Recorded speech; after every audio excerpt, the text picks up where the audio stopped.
In this video, we'll take a deeper look at one of the essential sculpting tools, the Mask tool.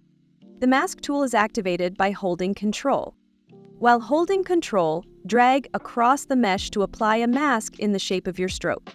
You can also click and drag on any area of the canvas to create a mask area, depending on the selected mask tool. While doing this, pressing the spacebar lets you reposition the mask area before applying it. To erase part of the mask, hold Ctrl-Alt and stroke over the masked area.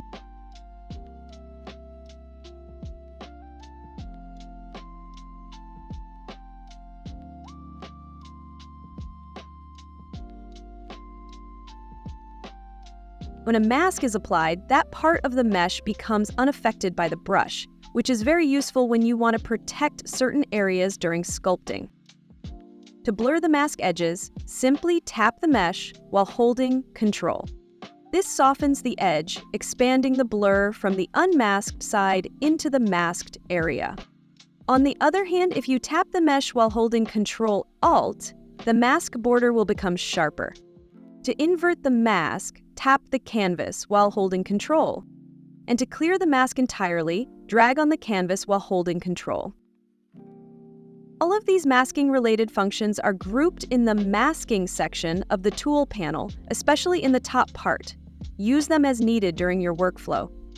There are several different types of mask tools available depending on your needs. When you hold Control, the brush thumbnail switches to show the Active Mask tool, usually Mask Pen by default. Clicking the thumbnail will open a list of mask tools. Among them, two of the most commonly used are Mask Lasso and Mask Curve. Mask Lasso allows you to draw free-form mask shapes while holding Control, giving you more flexibility than the Mask Pen. Mask Curve lets you draw straight lines by holding Control. Press Alt once to add a control point and shape the curve.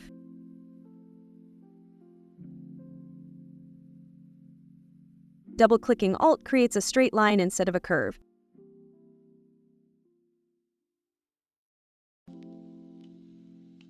The side of the line with the black fill will be the masked area, so be mindful of where you start drawing your curve.